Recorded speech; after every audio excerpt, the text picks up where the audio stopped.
speedrun the Popcast. No Diving's going to win, and I think everybody else is just gonna drop out once they realize they have to play No Diving.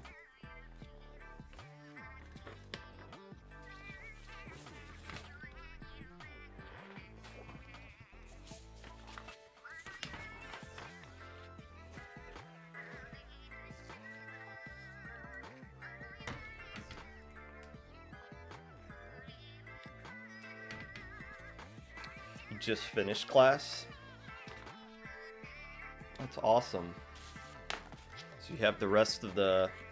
Do you have Fridays off this semester? Alright, what's grade level? What year are most of the ITAP fellows in college?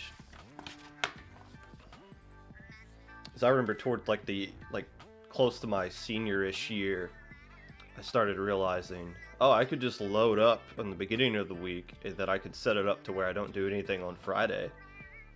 And that's like really awesome. Half and half of sophomores and juniors. Okay, cool. So you guys are seasoned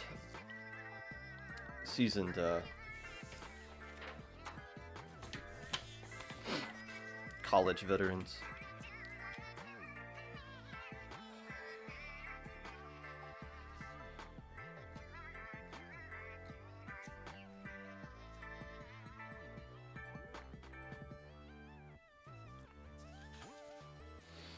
Almost at Fridays off. Almost only counts in horseshoes and turf war.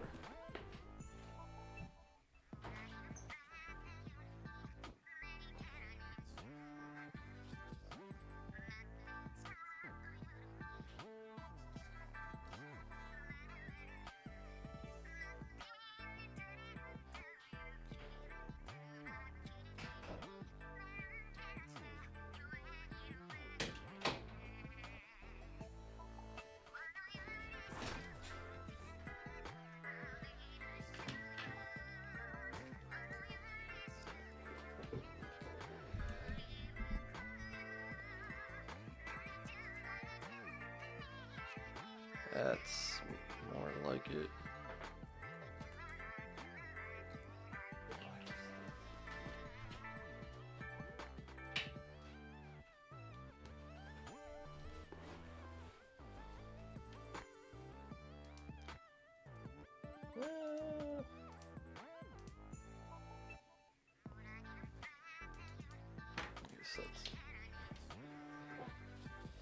You have class in person. That's so ridiculous.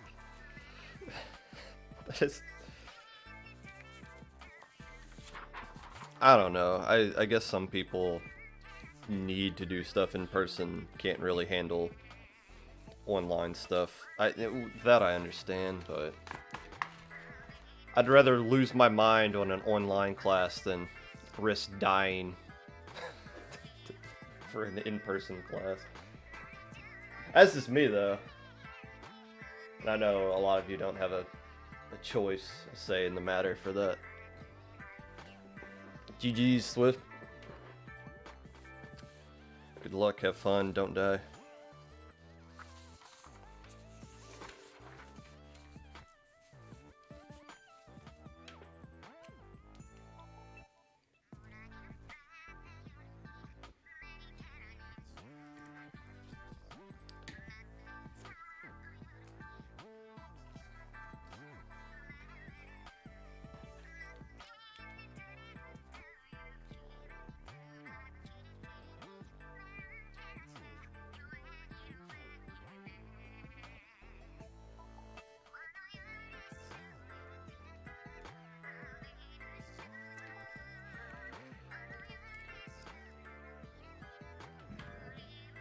Oh, excuse me.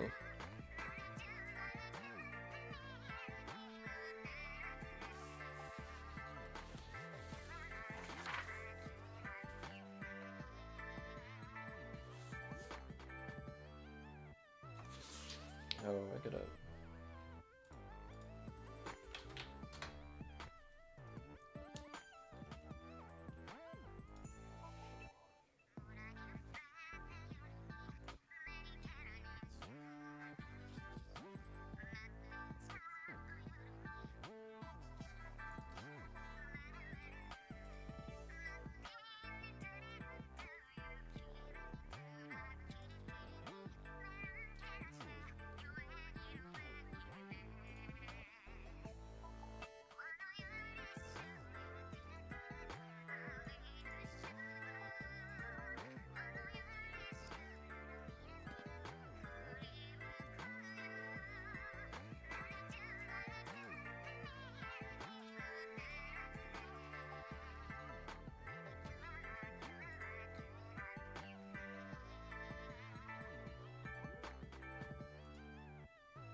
Oh, hey, Blue. Hope everything's going all right. I saw your announcement from like last week, I think, or 2 weeks ago. So finally got here to be live for one. Oh, great! Don't expect too much.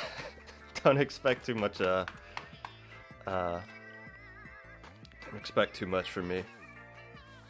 You won't be let down.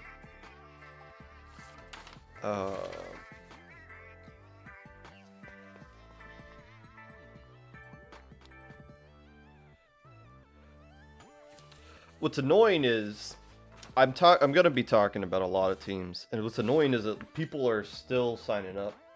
So I'm like, I want to make sure everything I say today is accurate as of today. And that might be kind of jank. August.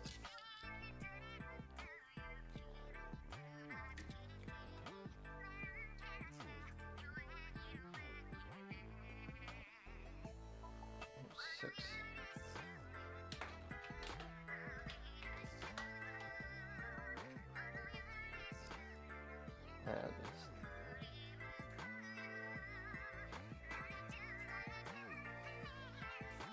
You have higher expectations for me? That's fine. Bring them on. Just remember, you are hosting me, so if this is bad, by association, you're going to take some blame for it, too, for supporting this. So... Not that this is going to be bad. This is the 30th episode. I think this is finally the one where I just go nuts. Just go completely off the rails. It might. We're always just one Popcast episode away from me losing my mind. Let's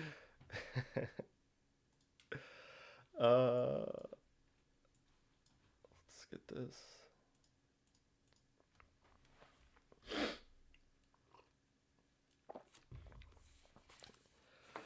Hello, friends, and welcome back to the Popcast.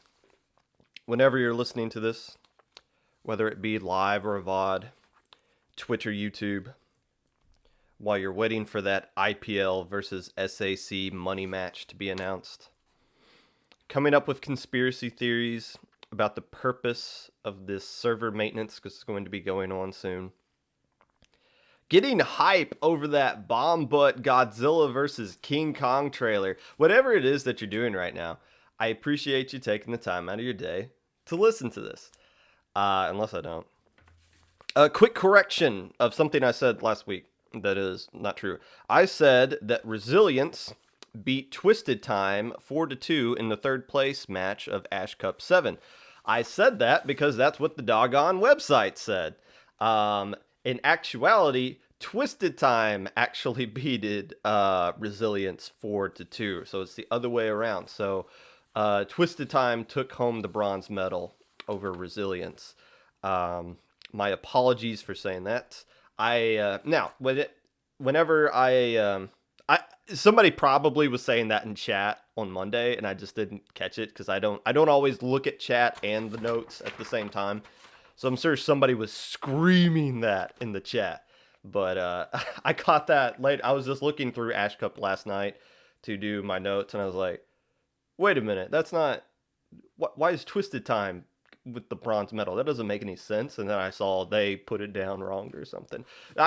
You know what? I'm going to blame... I don't know who to blame, but I'm going to go ahead and put the blame on Twisted Time anyways. I'm just going to assume they put in the score wrong on challenge, and that might not be true, but I need to blame somebody, so I'm going after them. Come on, Evie, get it together, man. That being said, with anything I say on the podcast, I try to be as factual as possible, and if I say a fact that is wrong, feel free to call me out on it.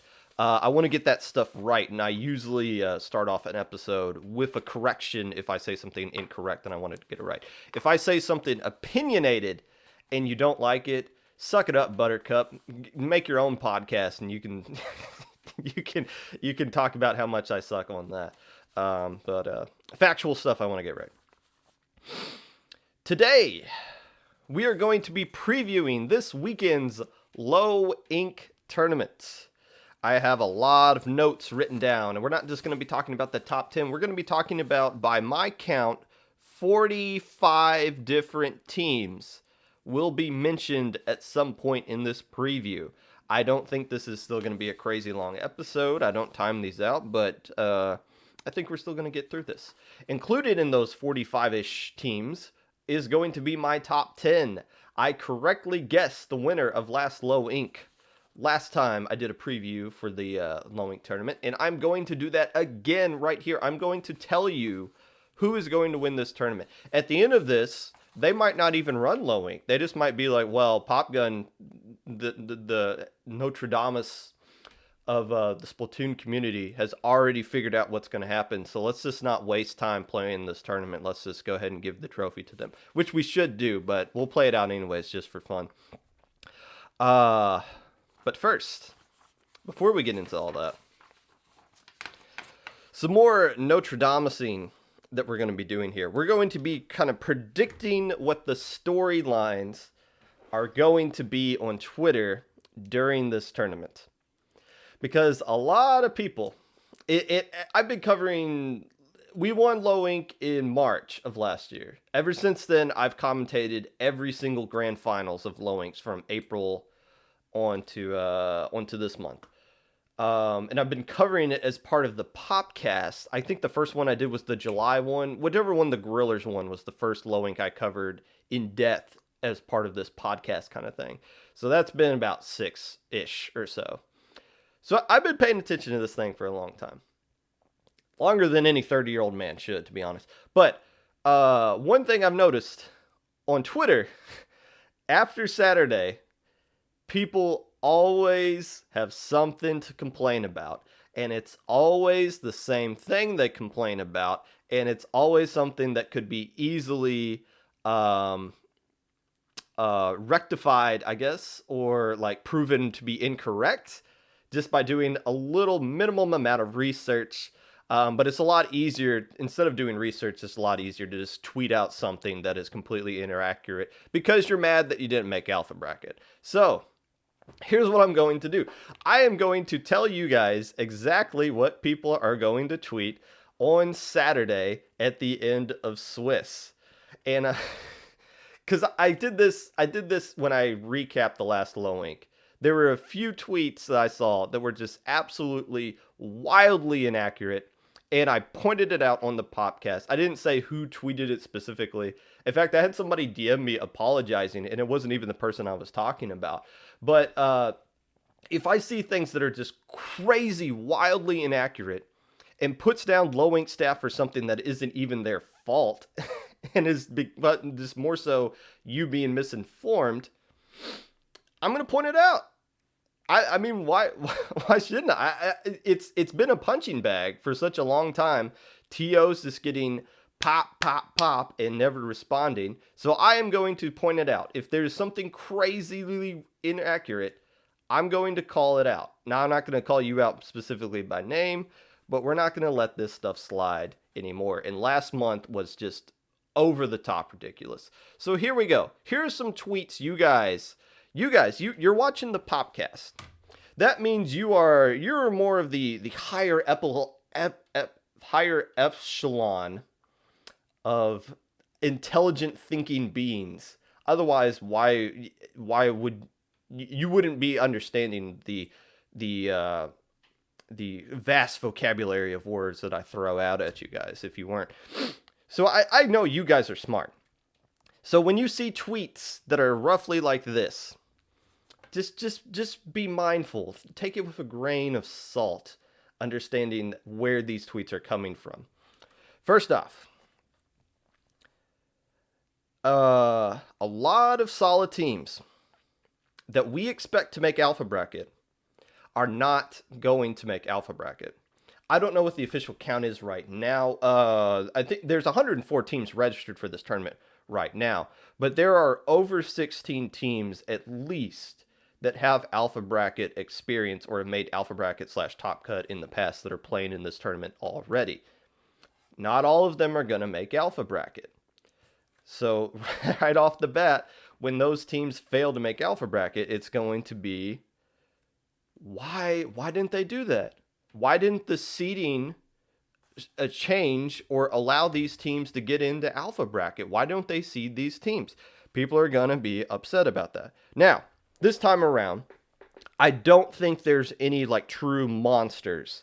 I don't think there's any team that's like head and shoulders above everybody else. I would assume this will be one of the more, we've seen a lot of parity in the recent low inks. I feel like this is going to continue that trend. I don't think anybody's going to flat out dominate it. In fact, nobody's really dominated a low ink since SOS won, Splatter Swim won back in October. But I feel like there's just a lot of teams at a similar skill level, and when that happens, somebody who you're not expecting is going to get stuck in beta bracket. A lot of, very well likely, a really strong team is going to get stuck in gamma. In fact, several teams that I list in my top 10 aren't even going to make alpha bracket. It's going to happen, and they're going to be upset about it. And here's some of the things they're going to say. Somebody's going to blame the seeding. They always do. It always happens. Group A was stronger than Group B. Well, sometimes that is the case. Sometimes it's not. Sometimes we just look at the name brand teams, the sexy teams you guys all know, and when several of them are in one group over the other, you automatically assume this group's the stronger one. Instead, what we look at as low ink staff is history of every single team who's more likely to make alpha bracket based off of not just how they perform in low ink, but how they perform in other tournaments like Minnow Cup, SAC, SOS, Testing Grounds, Ash Cup, not Little Squid League. Those teams that win Little Squid League traditionally don't jump all the way up to alpha bracket, but there's a lot of factors that go into it, and a lot of teams you guys probably haven't heard of, plus a lot of pickup teams that we kind of have to verify every single player, and it gets kind of awkward with that. But when somebody says that this group was stronger than that group, immediately, as soon as Swiss ends on Saturday, take that with a grain of salt. Realize who is saying that. Realize what group that person is saying it from. And wait until after Sunday happens to make that determination for yourself. It is possible that one group is going to be miles above another. It is possible. But that's not something you can determine just by looking at the teams at the beginning or at the end of Saturday. It's not until Sunday actually happens that we get a true test of how Group A versus Group B stacks up with each other. And if anybody says that 80% of alpha bracket teams are put into one group over another, don't. That's not true. I can guarantee you right now, as somebody who has a hand in the verification and seeding process of this tournament, that's not going to happen. Never has, never will. So if anybody tweets that, just laugh at it.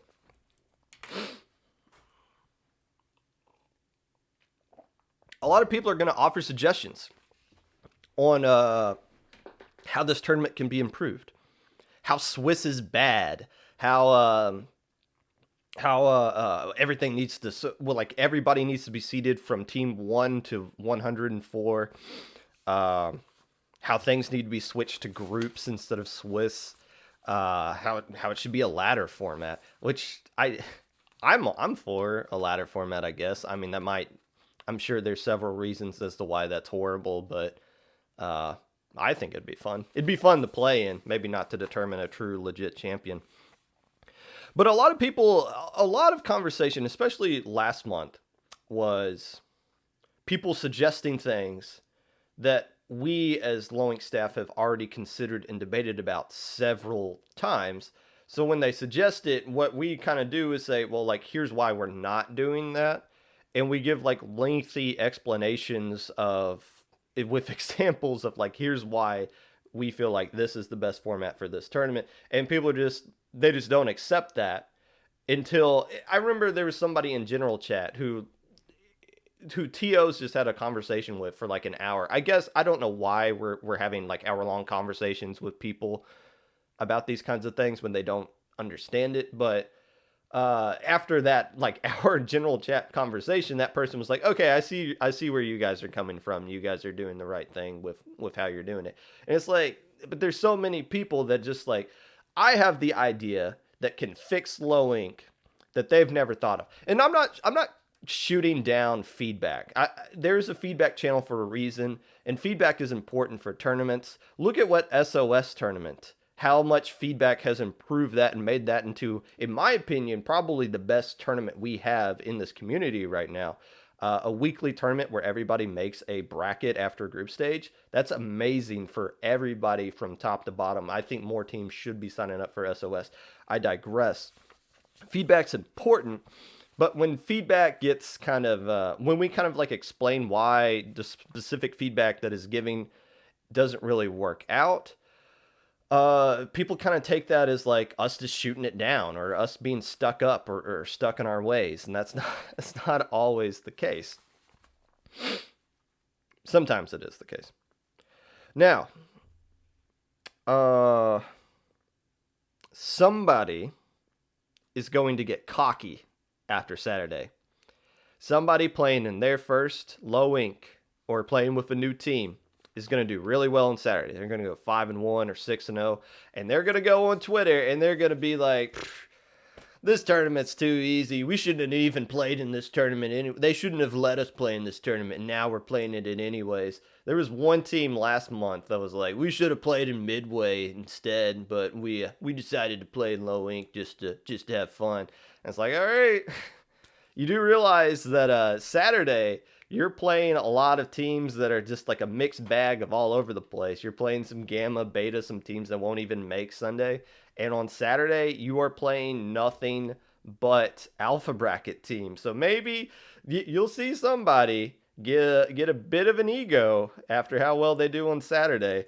Nobody remembers that person at the end of Sunday. I'll tell you that right now. And Sunday is way more difficult. Sunday is way more difficult than Saturday. People forget, to win alpha bracket, you have to beat at minimum 5 other alpha bracket teams in a row sometimes. Squid Row last month beat 6 alpha bracket teams on Sunday and still didn't win. So so to the guys who go after Saturday. Now, I'm not saying you shouldn't be excited at how well you play on a Saturday.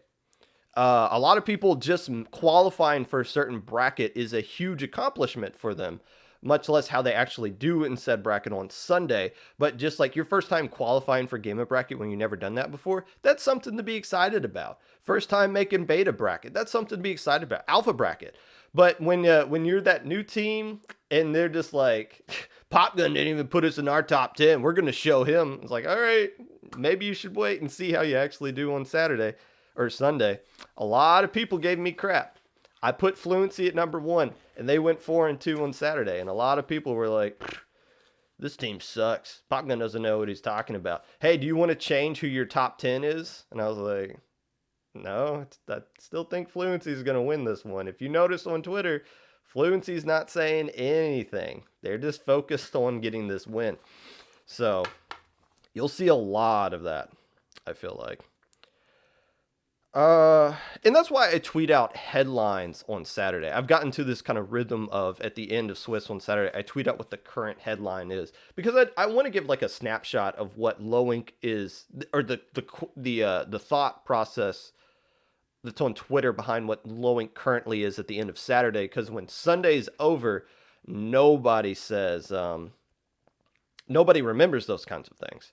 It's like 2 different storylines that just changed in a matter of 24 hours. So that's it's always interesting to see the shift in dynamic from Saturday and Sunday. We saw it again with SAC when SAC had their 2-day tournament. Some people were really excited how they did on Saturday, and then Sunday rolls around and it's like we completely forget about that.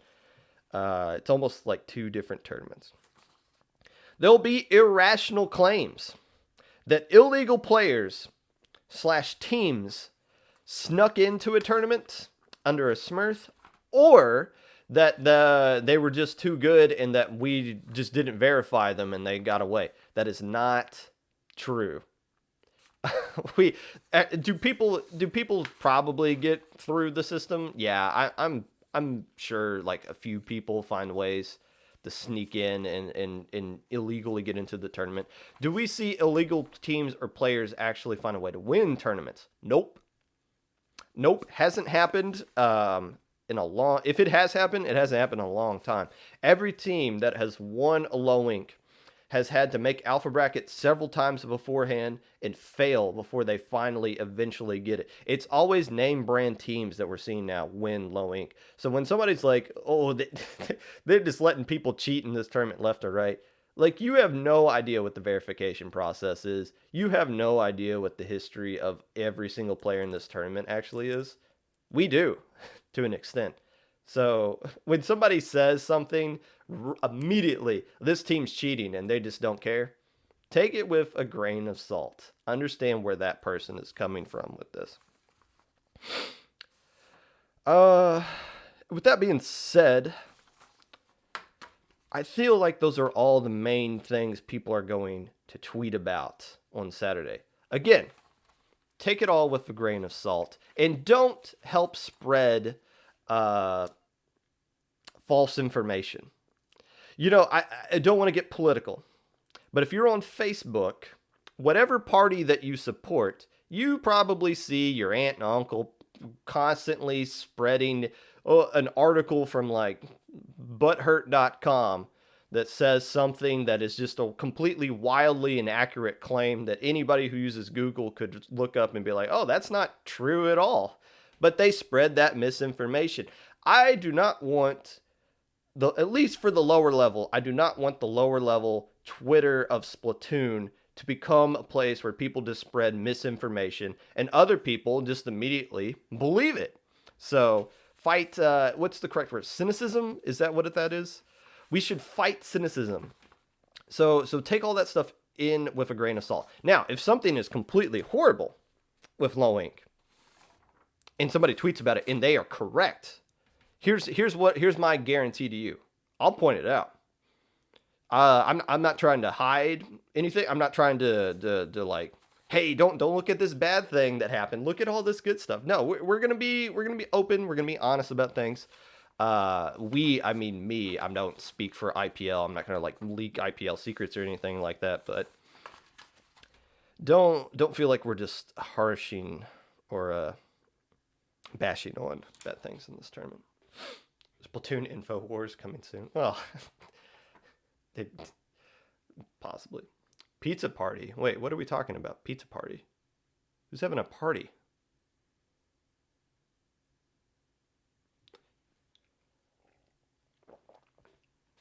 You've been you've been paranoid about Booyah Gang. I don't think. Look, I had no idea who Booyah Gang was. Somebody said they were from from France. I've seen them play in Ash Cup before. They're not signed up for low ink. I don't think they've ever signed up for a low ink. Um, they haven't signed up yet, so I'm not going to mention them. But if they sign up and they pass verification, yeah, they're going to be a good team. But I'm not. I don't think Booyah Gang is going to sign up. There's some teams that play just in Ash Cup, like Ash Cup only. And they're usually like some EU teams that just have some connection because Ash Cup is more of a EU based tournament with just the people that run that and the connections they have. So it's common that we see like some, and there's some other teams I can't think of off the top of my head, but there are some teams that just do Ash Cup specifically that never really dip their toe into low ink. I don't think VR games particularly scary. Also, I don't think they're signing up. You don't think they're particularly scary? They just completely destroyed Ash Cup. Now, that wasn't the same like Ash Cup strong teams that we've seen in the past, but any tournament you play in that's skill capped at Div 4 and below, and you don't not just go undefeated, you have a perfect tournament, no games dropped whatsoever. That kind of raises some eyebrows. I was like, oh. Interesting there. Yes, low ink is definitely a different story, if not the 2-day thing. Anything going forward.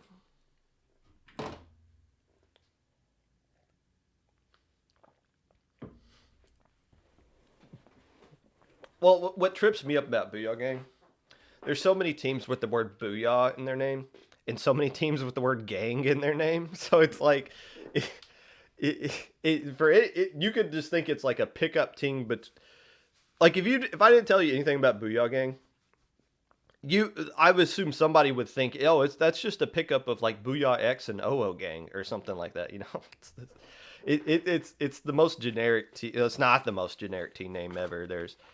It doesn't have the word ink in it, which is very nice. But yeah, I would, I would assume there have been multiple teams called Booyah Gang, or some sort of gang or Booyah or whatever. Let's start talking about some teams before we get into the top 10. I don't think there's an ink gang. I would probably do another segment bashing people if there was a team called Ink Gang. New teams of note making their first appearance into Low Ink this weekend. First off, Honeymoon. This is a new team made up of players from Inktoxication, Odyssey, OO Gang. They made Silver Bracket in SAC Season 2. And I actually played these guys in SAC Tournament number 2, I should say. They're pretty good, pretty decent. It's funny because I played them. We played Tooniverse in round 2, which is my wife's team. And there were some domestic violence jokes being made after that. And it's funny because after playing them, we immediately played a team called Honeymoon. If there's no poetic justice in that, I don't know what is. So, welcome to Low Ink Honeymoon. We'll see how well you guys do. Eternal. This is the revival of the Ink Kings team, which is interesting because the Ink Kings are still registered for Low Ink as of the last time I checked, but with not the players that are on Eternal. So Eternal's been playing in a couple of tournaments up to this point. I don't have the results on hand, but welcome to your first Low Ink Eternal. This is, I believe, Danny Boy is the notable player of this. I was going to give a shout out to a new team playing in this tournament called Blizzard. The only problem with that is that they literally disbanded earlier today. So, I don't think they're going to be playing. If they do, I mean, all 4 of those players have nothing better to do this weekend, they might as well. But as far as the Blizzard team is concerned, they're not playing because they disbanded today. It's a good thing I checked Twitter and double-check things before I actually come on to the podcast. Because if I just went off my notes, I'd look like a real jackass right now, hyping up Blizzard for how well I think they're going to do in this tournament that they're not even going to play in. Lullaby, which I misspelled on my paper here. This is members from Ink Strike, Inklings, Omega Rush, Fish Mafia, and Turtle Hermit. These guys played their first tournament in the SAC opener, going 2-4. Always nice to see new teams pop up that seem to be legit and that they're going to be continuing to play going forward. Not sure what to expect out of Lullaby. I didn't really look into what that 2-4 result actually was. But we'll see. We'll keep an eye on them. It's nice to see a new team of veteran players get together. We'll see what they're able to accomplish. We got some pickup teams this time around. You guys like some pickup teams? I don't, but I'll get into that in a second. But let's talk about some of the pickup teams that I've caught so far. First off, this team literally registered overnight, and I woke up and checked and saw this, and I was like, oh, wait, that's a pickup team that's definitely of note. Rocky and the Pebbles. I believe this is basically a Nova pickup team. If this team had registered a little bit earlier, I probably would have snuck them in the top 10 somewhere, but I'm not rewriting my entire sheet of paper front and back of top 10. So Rocky and the Pebbles, look for these guys to potentially make alpha bracket, if not more than just that. But Technically, as I look at this, this seems like Rocky. This seems like mostly a Nova team with a +1 player. If you got 3 players on your team and just one sub, you're not a pickup, in my opinion. You're just the team. You're just straight up Nova. Uh, it is Nova, but they didn't want to call it. Well, too bad. It's Nova, okay? By the letter of the law, it's Nova. If you have 2 players and 2 subs, you're a pickup team. If you have 3 players and 1 sub, you are Nova. Don't try to trick me. I'm still talking about you as the pickup team category, though. This team, I'm not totally sure if they're a pickup or not, or if it's a new team or a project, whatever the heck a project is. I have no idea. That's a word that teams in the higher echelon of the competitive scene are using more using more often. But Deco, DECO.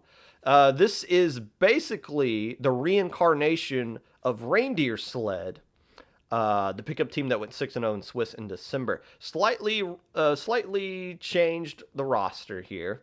Obviously, Gasical has gone home to the ITAP brethren, who seem to have. It seems to be a little too comfortable at home. Doesn't like getting out of that bed to play in actual tournaments. But so we'll see here. The name Deco doesn't seem like a pickup team name.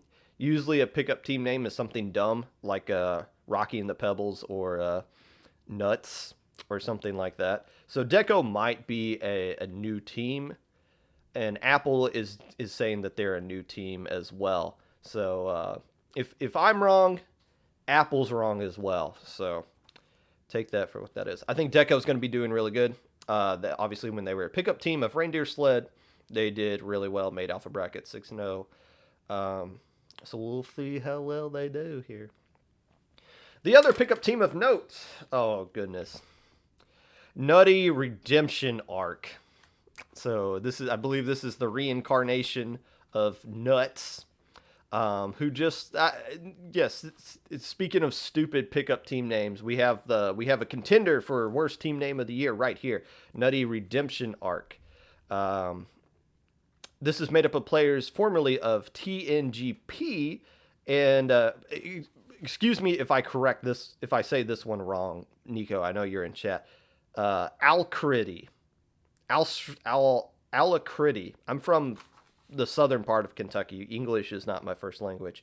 But if you remember, the Nuts team won beta brackets in November. Won it pretty confidently, or pretty dominantly, I should say, pretty easily. So another strong pickup team coming out here for Low Ink. Now, let me say this about pickup teams. Pickup teams are fine.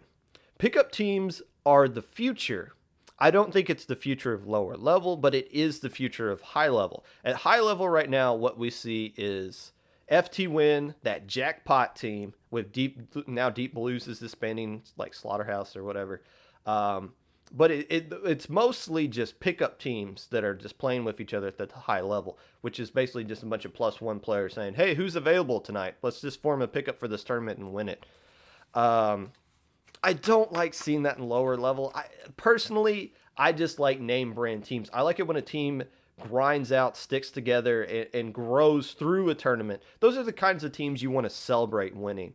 I'm not saying that I wouldn't be happy for Nutty Redemption Arc if they won this tournament, but it wouldn't have the same value as if like a team like Geek Squids were to win this tournament. I like it when a team grows to win Low Ink instead of let's just Frankenstein together a roster to win Low Ink. I don't think that's what the whole point is. I don't think we should be Frankensteining rosters together with an intent of winning a skill cap tournament. That makes no sense to me. But I don't think that I'm not throwing shade on anybody here. I think these teams are just playing with this in the intent to have fun and improve to get better. But I would be really surprised if we saw a pickup team win Low Ink again, just from how the format has changed from what it used to be. Really difficult for a legit legal pickup team to win a tournament like Low Ink.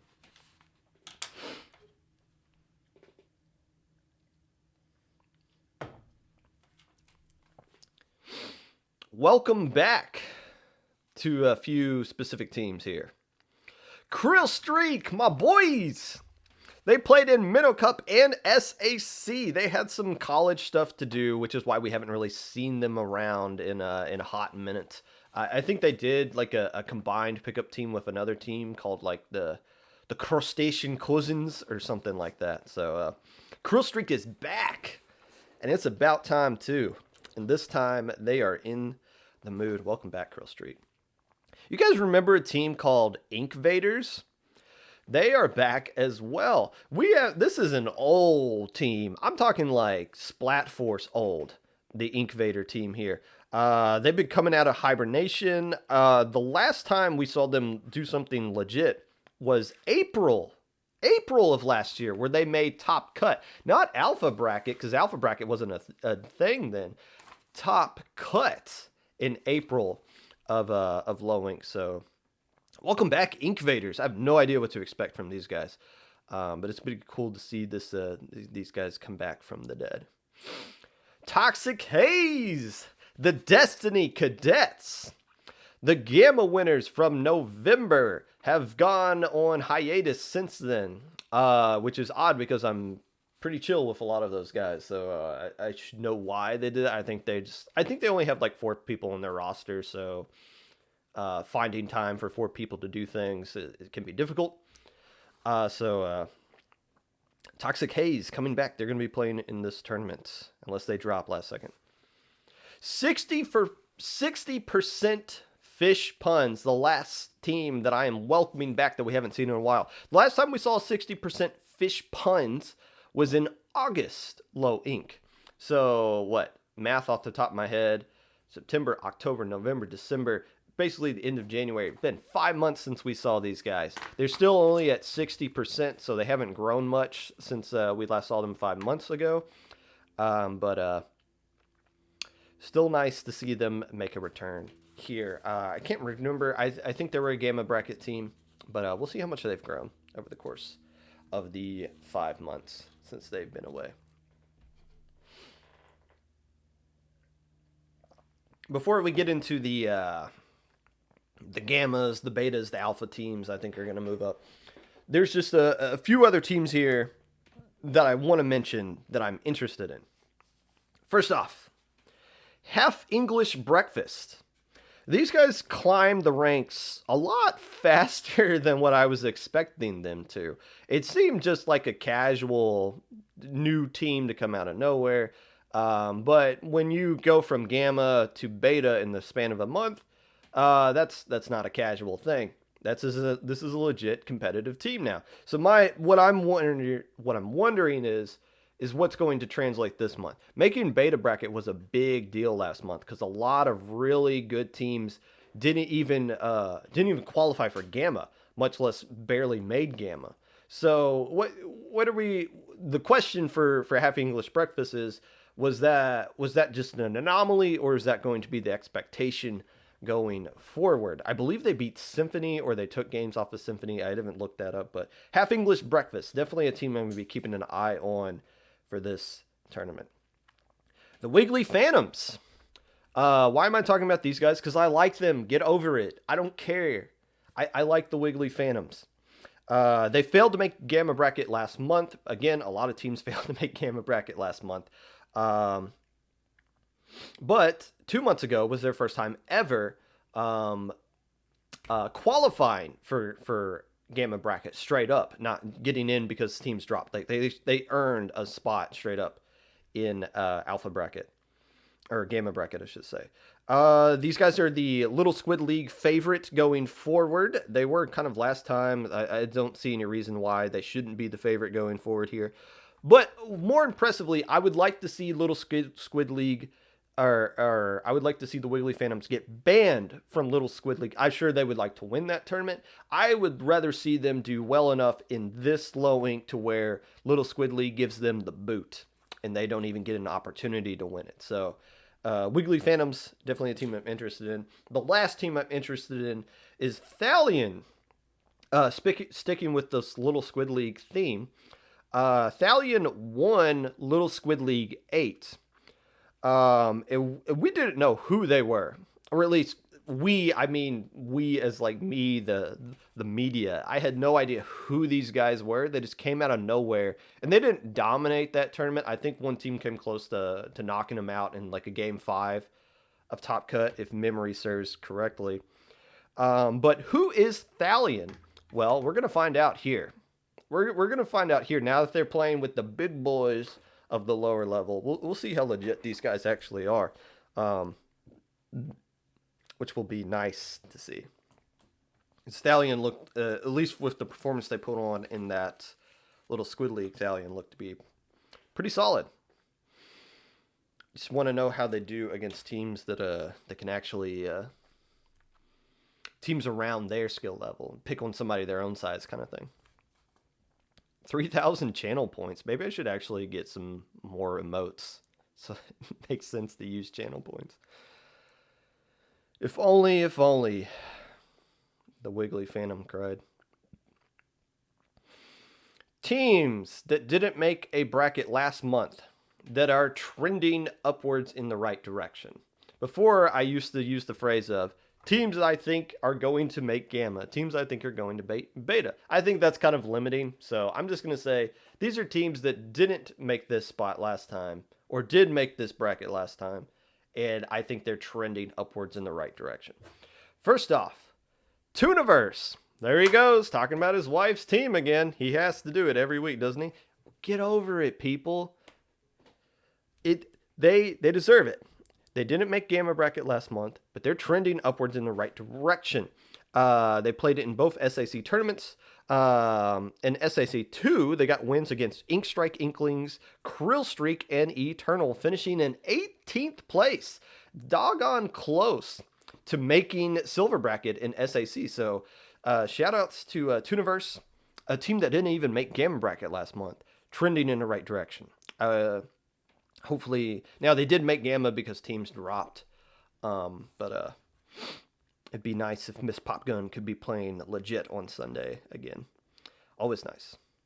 Enigma went 2-4 in SAC 1, but they got a really nice win against Alpha Bracket regular Thimbo IHOP, and a very nice feather in the cap as well, beating the Little Squid League current champion, CIA. Speaking of which, another team trending up in the right direction that didn't make a bracket last month, CIA. They haven't had a strong showing in SAC, but remember, like I just said, they are the current Little Squid League champions. I said I really like their roster revamp. I feel like they got some nice pieces here. I used the phrase Batman and Robin. That's not the case. It's more like Batman and Batman that they have now. So don't. I wonder if they argue. No, you're the Robin, not me. No. Well, I'm excited to see CIA now that they got some swag to them. What they can pull off here. Can they get back in the beta bracket? I don't know. Beta bracket's pretty tough this time around, but they've been there before. I'm quickly running out of water. You actually had that combo. Code is the Robin? I don't know. Code might be the Batgirl. Gamma bracket teams that are trending up in the right direction here. First off, Surf and Turf. These guys changed their roster recently, and they have made beta bracket in the past. So this is a team that I'll definitely be keeping an eye on for how well they do in this tournament. They were, I believe, the second most improved team voted by you guys on the Popcast year-end awards last year. So first time playing in low ink this month. Let's see how they do with their new and improved roster. Day Old Sushi. Now, these guys haven't signed up.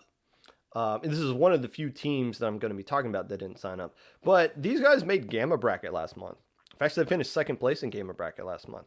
Well, they chased that by getting fourth place in the SAC Tournament 1 opener. So, Day Old Sushi, they ain't playing like a Gamma Bracket team. At least how they played a couple of weekends ago. So, Day Old Sushi trending up in the right direction. You know what I like about Splat Force? Speaking of other Gamma Bracket teams trending upward, They grind in a lot of other tournaments. They do SOS. I believe they do some testing grounds. And traditionally, what we see is teams that grind in open invite tournaments tend to grow in the skill cap tournaments here. Splat Force is a team. I'm sure their expectation is far beyond Gamma Bracket, as it should be. So we'll see how all the grinding they've been doing this week in tournaments, not in scrims, but in tournaments, is going to translate. They got a really nice win. I forget who, but I heard they upset somebody pretty decent in an SOS. So maybe they can ride that momentum to get out of Gamma this time around.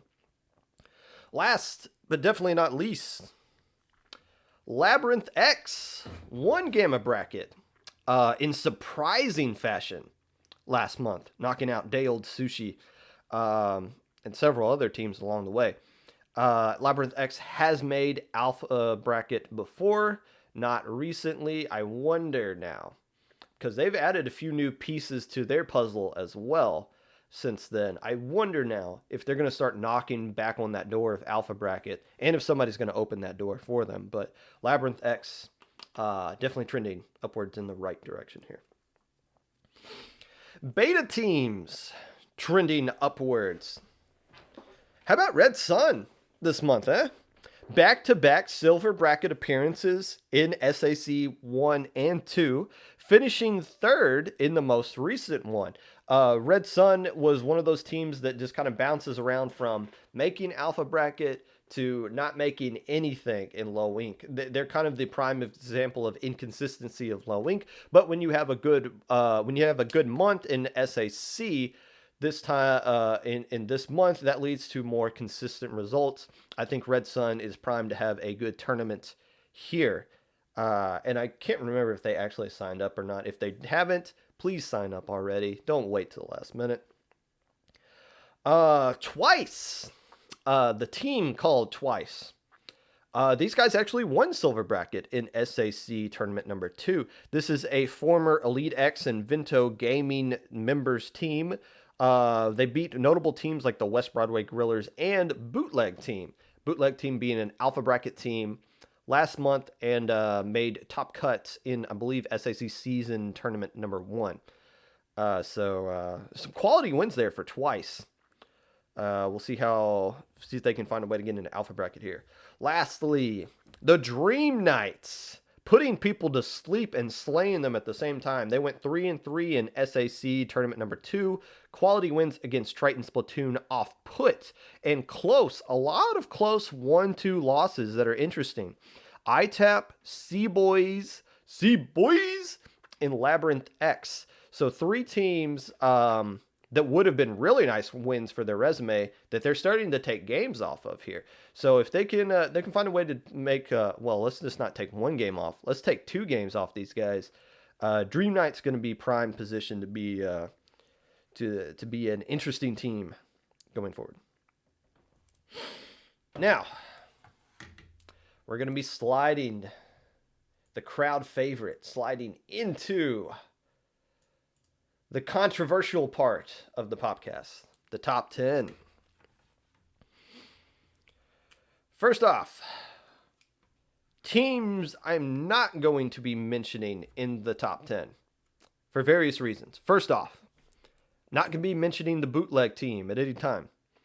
They haven't registered, and I don't know if they plan on registering or not, so I'm not going to waste time talking about them. Bootleg Team, if they do sign up, could be in the top 10, but they're not here. Valhalla. They can't sign up. The last month was their last opportunity to win it, and they have since been, at least for this month, they're not allowed to participate. So if you're looking for Valhalla in the top 10, that's why they're not there. Same case for Ryzen. Ryzen is not allowed going forward either. So Ryzen is not, who's just like, why is Ryzen not in the top 10? Well, they can't. Lastly, and I should know the answer. I should have asked Dev this earlier, but Oblivion is not going to be mentioned in this list. Oblivion is a team that is definitely capable of winning low ink, but they have not registered. Sometimes they wait to the last minute because they got some high school folks who have some inconsistent schedules, and they last time they played in Low Ink, I think they didn't even realize they were going to be like have enough people to play in until like just a few hours leading up to it. So, Oblivion, I'm not going to mention them because they're not registered. So I'm just going to assume that they are not playing. And before, man, I'm just teasing the snot out of you guys. Before we actually get into the top 10, let's talk about the honorable mentions. Before I had this as like teams that I'm interested in category, but no, this is like teams 11 through 15, I guess. Like teams I don't feel confident putting into the top 10 for various reasons. First off, honorable mention goes out to ITAP. They are back after finishing up their finals and their projects. We haven't seen them in a couple of months. They've been playing in a lot of things this month, though.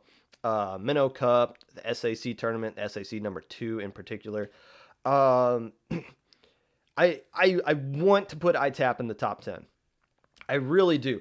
But we haven't really seen, even though they've been playing in tournaments, we haven't really seen them get back to the shape that they were in before they took the break. And they have the pieces, they have the synergy, they have the team to do it. It's just I kind of joked about this last week, but ever since Persistence has left, we've needed a new team to kind of show up and find new ways to shoot themselves in the foot.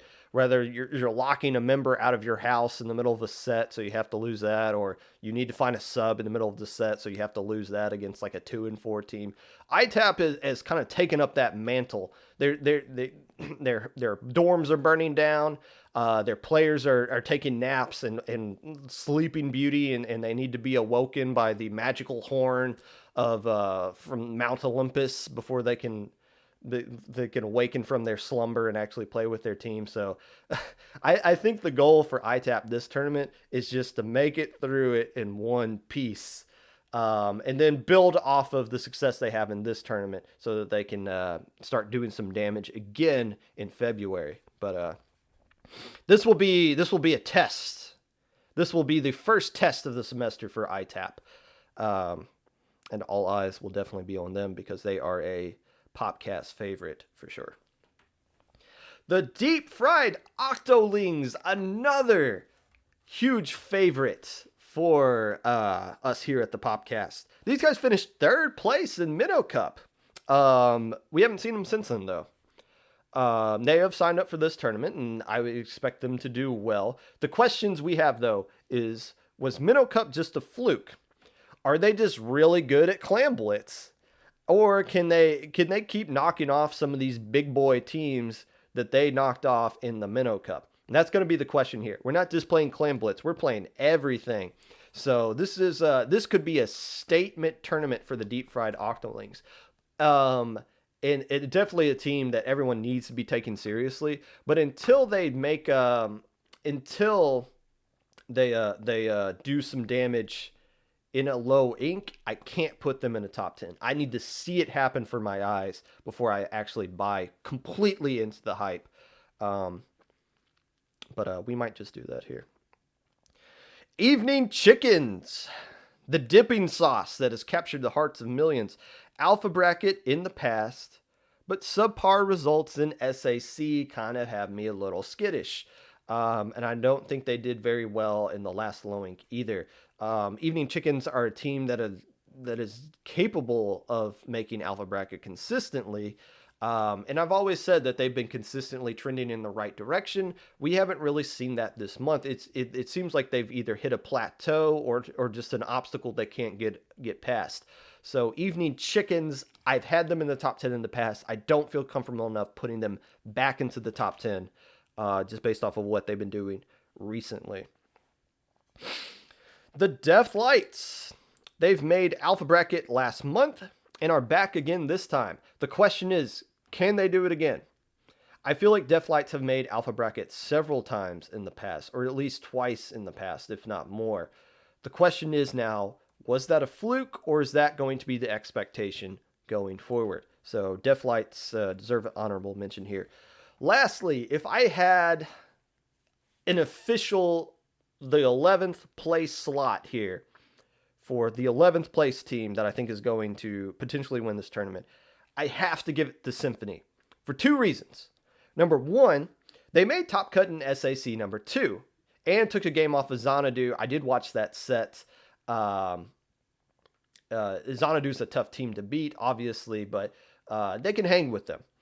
But two of their wins, at least on Battlefy, it looked like they got two of their wins because their opponents dropped. And it is kind of weird. It seems like they do better in non-low ink tournaments than in low ink tournaments. They do really well in SOS and testing grounds. But the reason I'm not putting Symphony in my top 10 is because every time that I do that, they have one of the worst tournaments they've ever had in low ink. So I think they do better when I don't straight up curse them by overhyping them. So Symphony, everybody loves Symphony. I'm going to do them a favor by not cursing them, by putting them in the top 10. The other teams I have in the top 10 I don't like, obviously. So let's curse the heck out of those guys.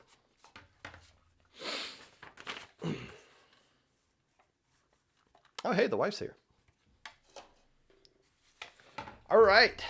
The part you've all been actually waiting for. The official, 100% guaranteed to be accurate Popcast top 10 teams that are going to win low ink. Number 10. The Squid Knights are back after falling off the face of the earth from their 5th place finish in October, taking Splatter Swim to a game 5 in winner's bracket. Since then, though, nothing. We maybe some tournaments on challenge, or maybe some school obligations. I don't know this veteran team well enough to figure out why they haven't been participating in tournaments for the past 3 months. But the question is, how can a team that is currently coming off of a 3-month break make it into my top 10? ITAP took a break, and it has been actually active this month, while the Knights haven't. Well, the fact of the matter is, the Squid Knights straight up dominate low ink every single time they play in it. They have played in 5 low inks in 2020. In those tournaments, they made top cut / alpha bracket in all 5 times, claiming the number 1 seed 3 out of those 5 times. In these inconsistent few months that we've had in low ink, where teams these traditional alpha bracket teams that are always just like, well, why do we even have them play on Saturday? Just put them in alpha bracket. Of course, they're going to make it. We haven't seen that in the last couple of months. It's been inconsistent, wild across the board. The Squid Knights have proven with their resume consistently over the course of last year, they always make alpha bracket, and they always kick a lot of booty on Saturdays to earn high seeds in alpha bracket. Now, the number 1 seed curse, that originated with Squid Knights. As the number 1 seed, they are a whopping 1-2 all time against the number 16 seed. So Sundays hasn't been traditionally kind to the Squid Knights, but they're coming off of just being 1 game away from beating Splatter Swim in the tournament that Splatter Swim won in a game 5 in winner's bracket. So Squid Knights, we haven't seen them in a while. Doesn't matter, because these guys know how to perform really well in low ink. And are definitely a team that is more than capable of winning it. Number 9, as I got this spread across 2 sheets of paper. Resilience has played in only 1 low ink, losing the Splat Force twice and being eliminated in losers round 4 of Gamma bracket. But that was their first legit month as a team. And they have put in some work, bulked up their roster, gained some synergy, and the results are starting to pour in here. They got 4th place in Ash Cup 7, not 3rd place, my bad. Top cut in SAC 2, and what's even more exciting is that these results are coming from last weekend. These results are recent and they are impressive. So they should be coming into this tournament hot. They have shown that they can beat anyone in this tournament. Anyone that signed up in this tournament, they can beat right now. And I don't think that I'm overhyping them by placing them in my top 10, considering their best result is being in Gamma Bracket. I think this is the first Gamma Bracket team I have ever put into the top 10 on the Popcast. But when you pop off, like they did last weekend, you get you get them placing in my top 10 because you popped off like they did. You get attention. And when you get that, you get a target on your back. So we will see how they deal with that, with this added pressure that now people know who they are and they're not going to sneak up on anybody. Number 8. Twisted Time is not a team that I'm crazy confident about. They have some decent results. Second place in Silver Bracket of SAC 1, beating teams like the West Broadway Grillers and Tyrant Inc., and finished third place in Ash Cup 7, beating teams like Resilience and Tonkin. So they beat Resilience, which is why I have them above Resilience in this top 10 here. But I have the same concerns. These teams are used to being the hunters, especially the players that make up these two teams. They're used to being hunters. And in SAC, they will remain hunters. However, when it comes to Low Inc., they are going to be the hunted. And how can they handle that kind of pressure? How can they handle that positive or that target that is going to be on their back whenever somebody plays against them? Another positive for Twisted Time, though, and this is why I especially like them over Resilience. Their best results this month have come on Sundays. The SAC opener and Ash Cup both being on Sundays. So if they can just survive Saturday, they have proven that they know how to translate success from Saturday over into Sunday, which is something we don't see a lot of teams do. So if they can just get to Alpha Bracket, they're going to be fine on Sunday. They just got to get there. Again, it doesn't have to be pretty. Fluency was the number 16 seed, just barely got into Alpha Bracket because their opponent win percentage worked into their favor. If Twisted Times can just get to Sunday, they're going to be cookies and juice. Number 7. Remember when Tyrant Inc. won Minnow Cup this month in the Clam Blitz edition, beating Xylo 3-2? That feels like forever ago. It honestly, it might have been forever ago. While that was Clam Blitz only, though, it's still an impressive and important tournament win for the Tyrants. Just mentally knowing that you have what it takes to win a tournament and can do a lot for your psyche in a mentally draining tournament like Low Inc. They did play in the SEC opener, sweeping the West Broadway Grillers and beating On Crack en route to a third place finish in Silver Bracket. The question for the Tyrants, like these other teams, can they survive Saturday? Traditionally, they've been just barely shy. There's been times where they finished in 9th place, just barely missing because of opponent win percentage. There's times where they take some bad losses early. In case of last month, they took 2 losses early, but they were against Alpha Bracket teams that they just couldn't beat. And early losses that kept them in beta.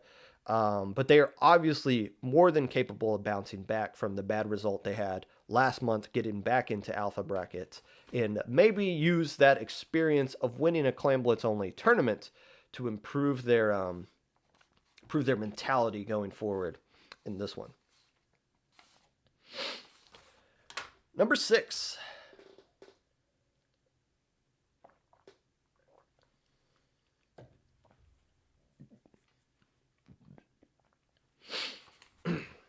I've often talked about windows and how certain teams that want to win Low Inc. need to pop off while their particular window is open, because those windows seem to kind of close very quickly. And when they close, they're gone for good. We see teams that pop off traditionally and they do really well, but if they don't follow it up the next month because they let other teams kind of catch up and pass them up. The window is now open for the Geek Squids. Coming off a second place finish in Ash Cup 7, losing only to Booyah Gang, which is a team that won Ash Cup 7 perfectly without dropping a single game. So I don't fault them for losing to Booyah Gang, being the only team to beat them. This is their opportunity to take that next step. If not winning low ink, at least doing enough damage to stake their claims as a legit contender going forward. They need to finally become consistent, though. No more 2-1 results against Gamma Bracket teams. No more upsets like what the Wiggly Phantoms were able to pull off on them in Minnow Cup. We need to see what these guys are fully capable of now, before teams that I have below them, like Resilience and Twisted Time, start to gain too much synergy and too much momentum, and they start passing them up. So Geek Squids, this is going to be a statement tournament for them. They're coming off their best result ever, and the opportunity to win this tournament is now, and that might not be there next month. Number 5. I don't know much about Shining Storm, but the results they have shown us have been impressive. They tied for 5th last month. Wins over Unknown Squids, Trinity, Day Old Sushi, and Red Sun. Can they repeat this performance though a month later? Hard to tell. The only other results since then is a 4th place finish in this month's Clam Blitz Minnow Cup. But credit where credit is due. You love it when 4th place teams, you love to see teams pop off on Sunday in Alpha Bracket. And when your only losses are to the teams that finished in 1st and 2nd place overall, that's really impressive. The only teams that beat these guys were Fluency and Squid Row. Shining Storm also has the advantage of being completely under the radar. In fact, I feel like if I didn't mention them, you guys wouldn't know who they are, because it's not just that I don't talk about Shining Storm, you guys don't talk about Shining Storm either. So teams not doing their homework on these guys will lose to them on Saturday, which will put them in a position to improve on their 5th place result from last month. Number 4. Good news for Unknown Squids.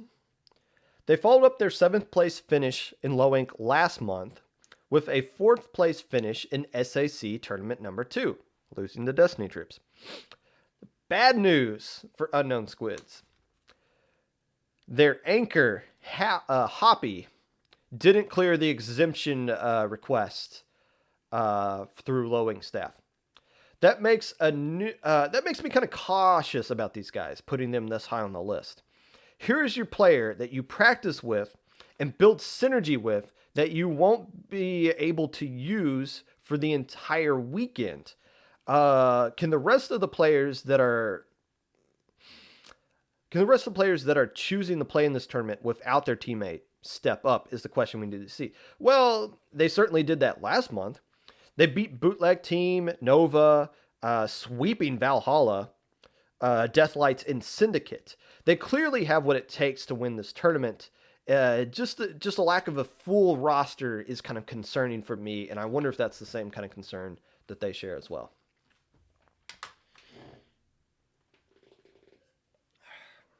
Please. Number 3. Getting down to the nitty gritty now. I think Inky Go-Go's surprised a lot of us last month. They beat the Raccoons and sweeping Xylo and Swiss. Then won 4 straight matches in losers of Alpha Bracket to claim 4th place, getting knocked out 2-1 by Squid Row, including wins against Unknown Squids, Team Schedule, and Synergy. What I really like is that they followed up this month with a lot of open invite tournaments such as playing in 2 SOS tournaments and in Ink Theory.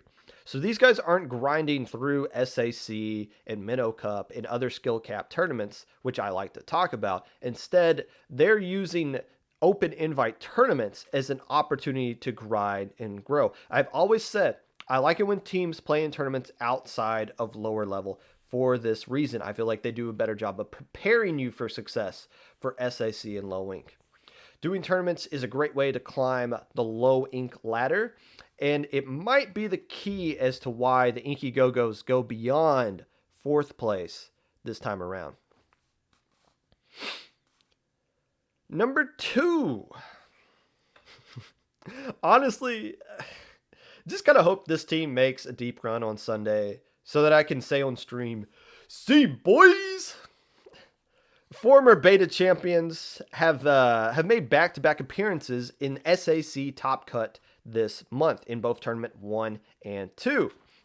Failing to win games in first round, but still that consistency of qualifying for Top Cut in 2 straight SAC tournaments is impressive. And like the unknown Squids, though, they have an ineligible player that is not going to be allowed to play with them. Toya. Why they added Toya, who's not going to be allowed in any of the tournaments they want to play in, build synergy with this player, and instead of like rising up to the level that Toya is at, they added him in hopes that they could drag him down to the lower level skill level that they're at, is beyond me. But that is not applicable here because they did not play with Toya in their SAC tournaments when they made Top Cut there. So the roster that the C-Boys are going to bring into this low ink is the same one that they've been using to dominate in SAC up to this point. This number 6 team on the SAC leaderboard will have their full arsenal to work with, and we haven't seen the C-Boys in low ink in a while, but they have the skill to win this one, even though they haven't been here in a while, and they're coming off a really good month. This could be the crown jewel to cap off this great January for them. Number 1. And the team I am predicting to win this low ink is anyone really going to be able to knock out no diving from this tournament? These guys are, oh wait, no, I wrote that down wrong. Excuse me. Number 1. Second place teams notoriously fail in low ink the next month that they sign up in. In fact, there have been, I think this is going to be the 28th low ink, the 28th or the 27th. And that means there are 26 former champions that have played in low ink, or 26 teams that finished in second place that are playing in a low ink for the second time. Of those 26 teams, only one silver medal team has ever won a low ink following when they sign up the next month. In fact, the one team to win it after finishing in second place needed 2 straight opportunities to do that. They failed in grand finals twice in a row before finally winning. So second place teams, if you just look at the statistics, shouldn't even be on the top 10 list at all. But here's why I like Squid Row a lot and why I feel like they have what it takes to break this curse. These guys are smart, and there is nobody that is left that is at their skill level that I think can knock them off. Here's what I mean by smart. I've talked a lot, often, especially on Monday, I talked about how you mentally prepare for a tournament. How a lot of you guys, after, the set's over, so I need to play solo queue, I need to do a league session, I need to constantly grind and get mentally fatigued because I can't get cold or whatever like that. Before Grand Finals started last month, we were waiting for Squid Row to join the room so we can get started. And I remember DMing the captain of Squid Row and was like, get in this lobby because we're trying to get things going here.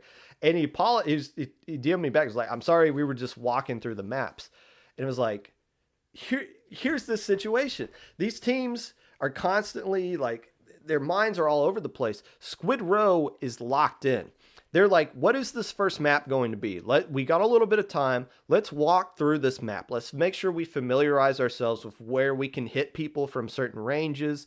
Let's figure out exactly the distance that our bomb throw can go from certain spots that we'd like to be in. Squid Row is mentally disciplined in a community full of high school mentality players. And that really plays a huge role in these tournaments. And that's why Squid Row has been consistently a strong team every time they sign up for Lone Wink. The only team to beat them last month, Saturday and Sunday, was Fluency. Fluency's gone in more ways than just one. Now, I think there are people that have the same skill level as Squid Row in this tournament, but when skill level is equal, strategy wins. And Squid Row comes up with better strategies than anybody, and that is why I feel like they're going to win this tournament. The only thing that has me cautious is that they traditionally sign up for tournaments but never check in. Like multiple times they'll sign up and just never check in. So hopefully they actually play this time around. But if they do, I am saying right here on the record, Squid Row is going to win the January Low Ink. And with that concludes a very lengthy preview for this month's tournament. Keep in mind, if you disagree with anything I say, wait until Sunday is over. Don't hop on the train of Saturday of being like, oh, these teams suck. Way to go, Popgun. No. Wait and see how Sunday actually happens. And remember, don't buy into the cynicism that you see on Saturday at the end of Swiss. Use your brains, people. Use your logic. Trust the force. And everything's going to be fine. And if I'm wrong about anything, and you guys know this, because you listen to a lot of episodes of the podcast, if I was wrong about something in my top 10, in my preview, and I did not give your team enough credit that you deserve, I always start off the Monday episodes of Recapping Low Ink with an apology to everything that I completely bombed and screwed up. There have been times where teams have won Low Ink and I didn't mention them at all in my preview. So, and I have offered apologies to those teams publicly on the Popcast. With that being said, if you would like to be a part of the Popcast in any way, feel free to reach out to me on my links below. Twitter at Mr_Popgun, Discord at Popgun, hashtag 5882, YouTube at 25Popgun, Twitch at Popgun25. We are going to be rating let's just go to Fish. It's the only person I see that's online that is a legit here. So let's raid Fish. Thank you for coming. I will see you guys on Monday, where I will be celebrating Squid Row's victory in this tournament. Hey, make sure you guys wear a mask. There's still a virus out there. Keep your mask on, people. Come on now. Better than this.